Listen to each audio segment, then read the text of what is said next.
Picture this, right? A 23-year-old single mom just graduates a 30-day inpatient rehab program for her opiate addiction, leaves that program, owns nothing but a white tee, a pack of Newport 100s, and a car that's in repossession mode. Let's go, babe. It's time to start your whole life over again. Anybody who's been here or even just thinks about it, it's terrifying. It's scary to have to start all over. It's no fun. Nobody wants to do it. And that is why I've created 8 solid points that are going to help you rebuild your life. If you don't know me, hi, my name is Abby. Welcome. My content essentially reflects my take on the modern sober mama, all things fashion, beauty, shopping, motherhood, sobriety, and mental health. So if you're into that sort of thing, definitely subscribe, stay and hang out, join the fam. If you are not new here, hi fam. Welcome back. These points I've wrote down and created are all things that are tied into my experience with starting over in life. It has been 5 years now, but it was such a journey. And most of it, I just kind of willy-nillied and learned as I went. And if I would have had just like a few solid points or a place to start, I think it would have made things a lot less stressful for me. So I'd love to try and do that for you. Grab your pen and paper, grab your Red Bull, your Coca-Cola, whatever it is you need, and let's jump right into this video.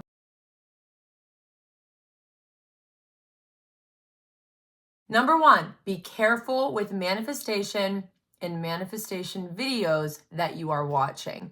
Now, I'm not saying that manifestation isn't real and I don't believe in it, but I think there's a fine line. And sometimes I think we watch these manifestation videos and they give us all of these tools, things to say in our heads, things to say out loud. If you do this, you're going to see success next year. If you repost this video, you're going to get an abundance of money. And here's the truth of the matter. And I'm going to say this as like lightly as I possibly can. Absolutely no manifesting technique is going to work for you if you are not putting in any action. I fully believe in quite a few manifestation techniques, but these manifestation techniques have to be happening while you are actively working incredibly hard at that. This isn't easy. And if you want a certain life and you have your eye on the prize and you really, really know what it is you want, you have to be willing to fight for it, okay? So I'm not saying that manifestation doesn't work. I'm just saying be careful, because I think what can happen is people will get so wrapped up in certain manifestation techniques that they're using up all of their time to do that, and they're not putting in any work. They're not doing anything tangible to work towards a specific goal. Ask yourself, what work am I putting in behind my manifesting to actually get me closer to my goal? So that's all that I'll really say about that. Number 2, I mentioned this previously. What is it that you want? What is it? I mean, truly, if I walked up to you right now and I said, where do you see yourself? What do you want? Who do you want to be? What do you want your life to look like? Would you be able to actually answer that question? And I can say this from personal experience. I thought that I knew, right? But then whenever I was actually asked that question, I kind of sat there stumped and like really didn't have any words. I didn't know what to say. So I had to take the time, sit down, and I like writing. I highly recommend writing things down on paper, journaling, all of these things. For some reason, when I write it down, instead of like typing it on my phone, I retain the information better and more clearly. So writing is wonderful, but I would highly recommend getting a pen and paper and writing down exactly what it is you want for yourself and what you want your life to look like, okay? That is number 2. The second part of that, once you have that, once you know exactly who it is you want to be and what you want your life to look like, can you view yourself as that person? Here is where the manifestation ties in. So a lot of people use this manifestation and these techniques of you have to actively be the person that you want to be. People use those manifestation techniques without even knowing what it is they want. So that's exactly what I mean by we're missing the actual action part. We have the manifestation part down, but it's like, what are we even manifesting? We want to know exactly who we want to be, what we want, okay? And then from there, we're able to look further and ask ourselves, okay, am I able to be that person on a daily basis? So let's just use an example. Say you want to be a content creator and your goal is to gain 100,000 followers. What does somebody with 100,000 followers do on a Monday? And I'm not saying that in a superficial way. Be that person. Show up as him or her. Dress as her. I hope that makes sense. I hope that wasn't confusing. Are we writing, besties? We constantly hear, who do you want to be? Show up as her. And it's like, okay, but how do we do that? The action of that is writing, right? We're going to write down, who is it that we want to be? Write down their characteristics. What do I want my life to look like? Maybe it's your home. Maybe it's where you live. After you finish writing down all of those things, then we're going to jump over and we're going to write down ways that we can actually act out and be that person today. Not next year when we have a nicer car. And I think social media can make this a little bit more tricky because of highlight reels. We see the perfectness of everyone's life. And I promise you this isn't the reality for anyone. But we look at these people and so we think, okay, that's the kind of life I want. But that's not even a real life. Do you see what I'm saying? It's not a good comparison. Now that takes us into number 3. This one's a little bit of a touchy subject, so please bear with me and know that I'm saying this out of respect and kindness. Following creators on social media who are subconsciously putting us backwards. So I want you to pay attention next time you're scrolling on social media.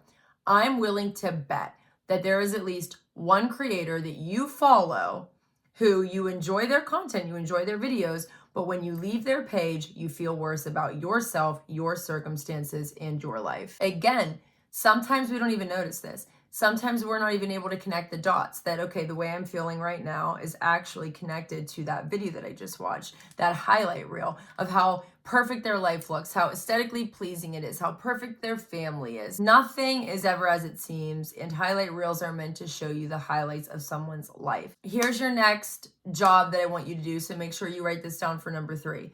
Next time you are scrolling on social media, I want you to pay attention to how you're feeling when you're watching some of your favorite creators. If you feel like you're comparing yourself to them, it's making you feel kind of yucky after you watch it, it's making you feel behind in your life, I want you to write that down. The point here is when we have a goal in mind, and in this case, we're building a new life, right? So where does that start? Where does that actually begin? Well, that begins with a foundation. So the first thing we need to do is build a foundation, and a solid one at that. Because if we have big dreams for ourselves, we got heavy weight that's going to be standing on that platform. If that foundation or platform is not sturdy and we add all of these amazing things to it, it's going to get crushed. Let's keep moving. Number 4, reaching your goals and your success requires a level of delusion. This is my opinion based on my experiences. And here is why I say that. I personally, I'm a critic. I'm skeptical. So with a lot of things, I'm kind of like, oh, I don't know about that. I am a realist, and if you're anything like this, you can easily shut down your own dreams, right? If you catch yourself saying there's no way or that's not realistic, stop yourself and allow yourself to have a little bit of delusion, right? Deep down, okay, we still feel like this isn't going to work, but you can still speak it into existence. This is going to happen. I can make this work. Even if you're saying in your head, there's no way, this is crazy, say it out loud, speak the delusion into existence. Number 5, writing and journaling. Don't roll your eyes. I know I have been journaling my entire life.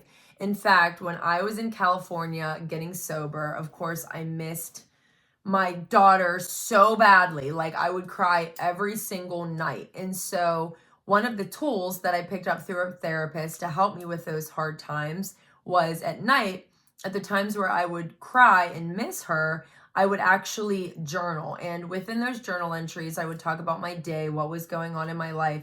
But I was writing the journal entries like I was writing a letter to my daughter. So these were all addressed to my daughter. I would tell her all about my day. I would tell her how much I missed her. I would tell her how much, I thought about her at night or during the day or whatever the case.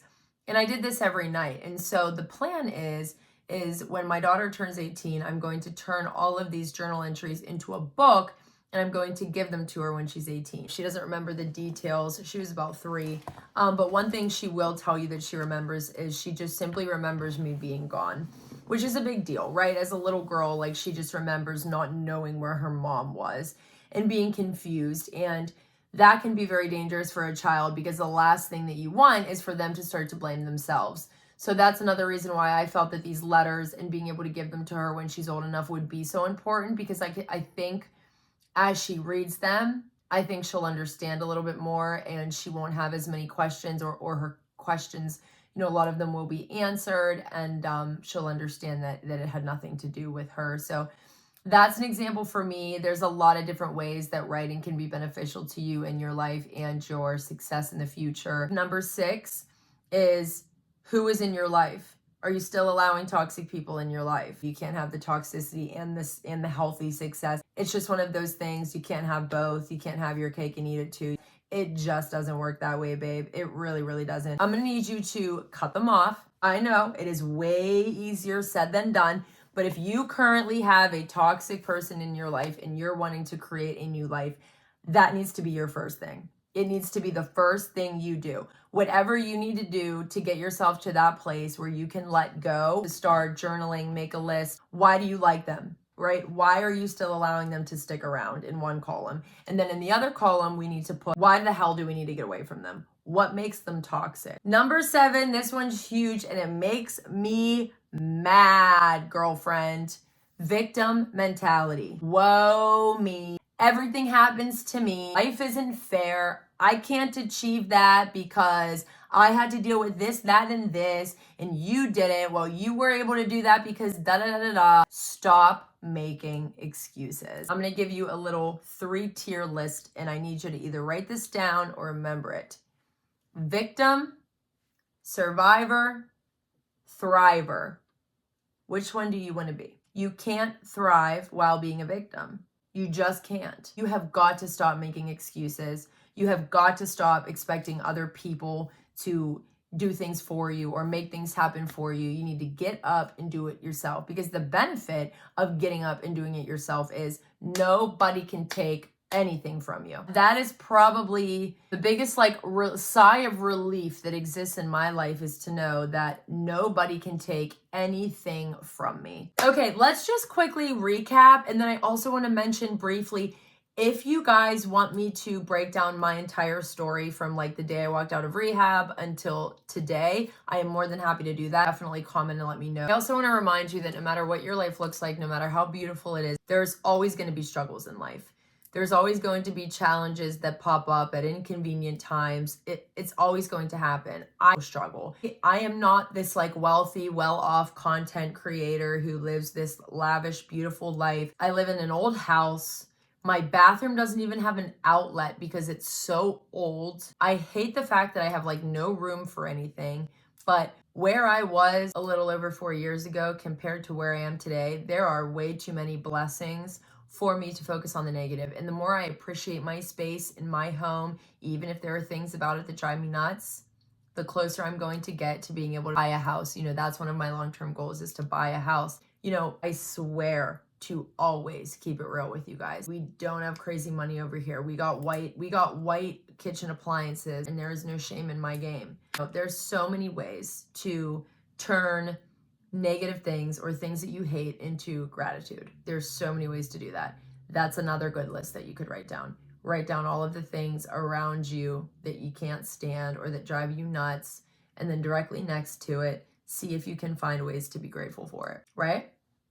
Okay. I hope this video was helpful. Please let me know how you feel about it in the comment section. I am here to try to create the realist space that I possibly can on a very unrealistic app. Let me know what else you want to see. I want to just wrap this whole video up and end it with a question, okay? And you can answer this in the comments, or you can think about it over the next couple of days. You could write about it. My question to you is, how bad do you want it?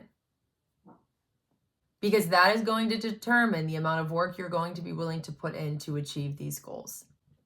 That answer is going to determine how many times you're going to be willing to get back up after you fall, because you're going to fall. We all do. You're going to hit difficult Ys, and you're going to have to make a decision, and that decision is going to lead to either your success or your stagnant place that you're stuck in. And a lot of times that decision that's going to lead to your success, it's going to be the hard one.